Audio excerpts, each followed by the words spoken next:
Our second section today in our course concerning with the techniques. After you answering the 4 questions we discussed in the diagnostic part, whether the tooth, what about the type of pain, what about the radiographic interpretation, what about the clinical signs and symptoms of the affected teeth, what about the vitality. We are now moving to the important part, technical and clinical part, which is about the techniques will be used in the pulp treatment or pulp therapy of primary and permanent teeth. First of all, we have a scheme which is very important, initial scheme for all the techniques, either vital or non-vital. Either if you have a vital approach, either indirect pulp capping, direct pulp capping, pulpotomy, and partial pulpectomy. Either it's non-vital, it's called non-vital pulpotomy or mortal, another terminology, mortal pulpotomy and pulpectomy. What about this grade? All of us see these grades. What about this grade mean? This is about the recommendation. We have in the pediatric dentistry, we have a lot of association. The most advanced association in our field, the American Academy of Pediatric Dentistry, UK guideline for pediatric dentistry. These are 2 well-known associations, give us recommendations and guidelines for treatment in the pediatric dentistry. They both recommended, give us this value about the techniques. Grade B for indirect, direct pulp capping, grade C, not recommended, grade pulpotomy, grade A, recommended, partial pulpectomy, grade B, it's recommended. By default, mortal pulpotomy and pulpectomy, both are grade B. We'll start with the vital pulp therapy, called the American Academy of Pediatric Dentistry, to the exhibit for provoked pain. Upon removing the stimulus, the pain is removed. So that without any sign and symptoms of irreversible pulpitis and indicated for a vital pulp therapy. As we all of us know, this terminology is very preferred, restoring the tooth own heart, which is considered the pulp, preserving the pulp of the tooth.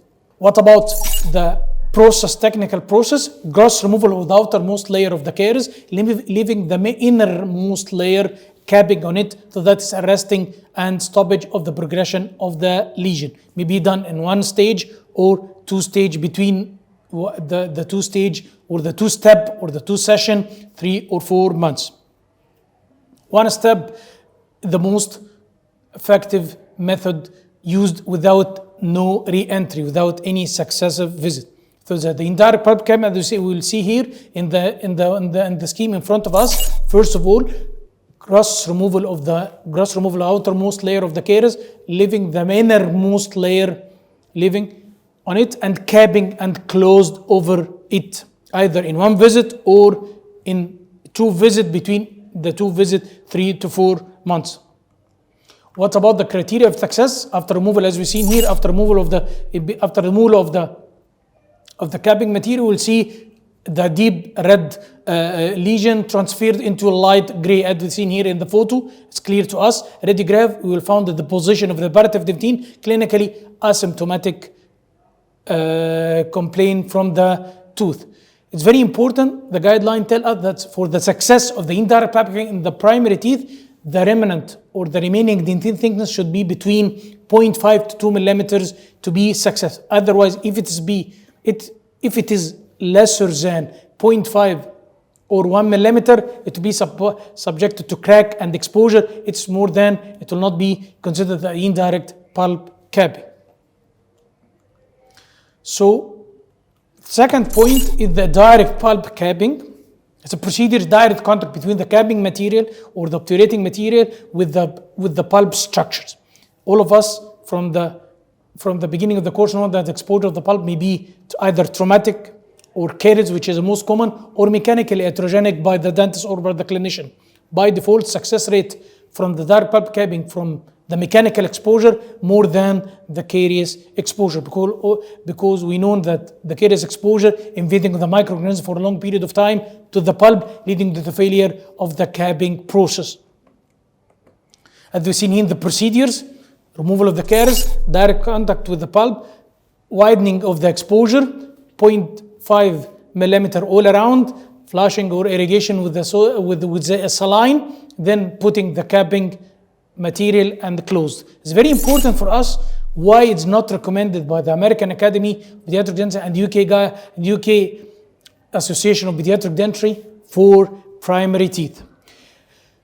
From the beginning, to make direct pulp capping material high alkaline, high pH value, affecting the undifferentiated mesenchymal cell, leading to differentiated duodenoplast, lay down the reparative dentine. At the primary teeth, has a short lifespan, starting from 3 years till 11 or 12. So that it has a short span lifetime. So that the amount of undifferentiated, as we've seen in the slide, the amount of undifferentiated mesenchymal cell present in the primary teeth is less. So that it's not able to make regeneration with the capping materials we put. So that leading to increased fibrosis, calcific deposition, internal absorption. So that for the direct pulp capping, not used as a technique, not recommended as a technique with the primary teeth. We can make it with a young permanent or a full permanent dentition, as we will discuss later on. What about the indication of that? All we've seen in the direct pulp capping exposure. Size of the exposure is very important. If it's the exposure more thinner or more smaller, it will be leading to higher success rate of the technique. Factors affecting, which is very important, significant type of exposure, either as we said before, either it's mechanical or carious, type of restoration, capping material, extraoral sealer. What about non-significant? Age, sex or gender, tooth location, tooth positions not affecting the success rate of direct pulp or indirect pulp cap, both technique. What about the pulpotomy, which is the main core of the pulp therapy in primary teeth? Pulpotomy is the complete amputation of the coronal pulp, leaving the radicular pulp in a healthy, good condition with the placing of medication over it, which is, as we said, half of the endo. You make the access, mechanical and obturation, this is RCT. The pulpotomy make the first session, which is the access only, so that the pulpotomy, complete removal of the coronal portion, starting from the orifices, the radicular portion, leaving in healthy, good condition. This is the pulpotomy technique.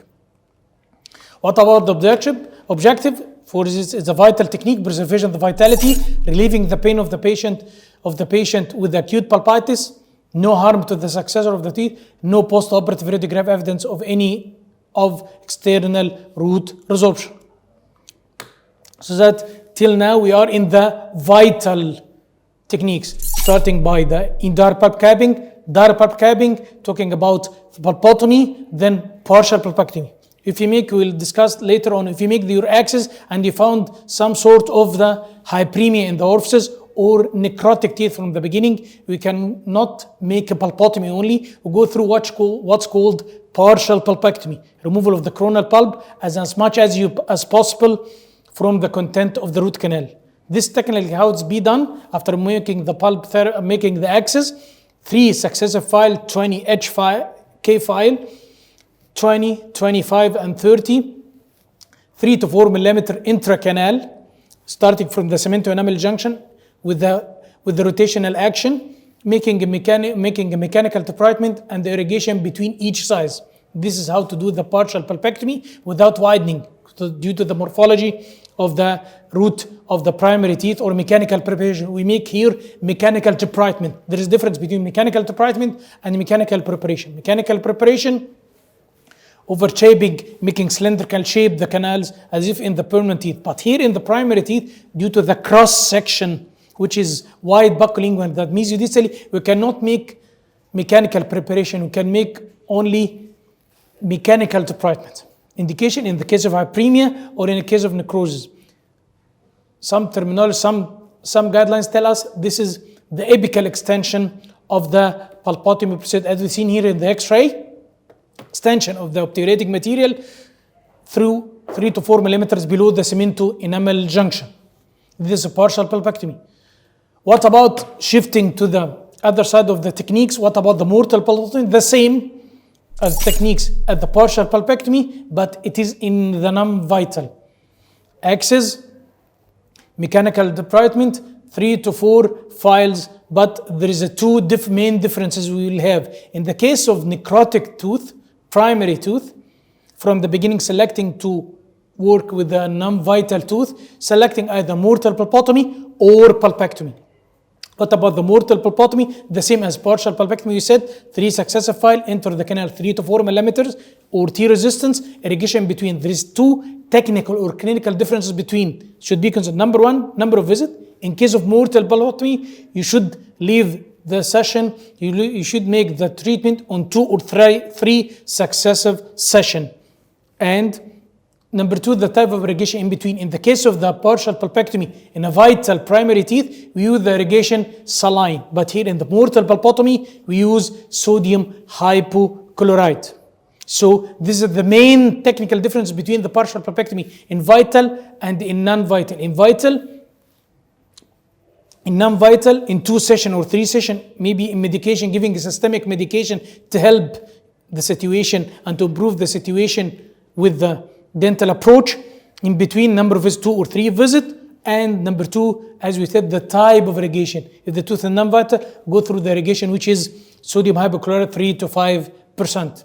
Finally, the pulpectomy, full working length. We can apply this in the primary anterior teeth, the cross-section rib-bone shaped canals, as we've seen here. This is a pulpectomy in the anteriors. We can make in the posteriors due to the rib-bone shape or the apical ramification. Although you enter the zinc incision to the end, you make a pulpectomy, but there is a lateral canals and nerve bonds and ramification didn't obturate it. This is the pulpectomy. Should be start by working length, taking the working length, mechanical debridement, as we will see, we'll discuss in the materials how to push or to deliver the zinc incision to the full working length of your canal. Thank you.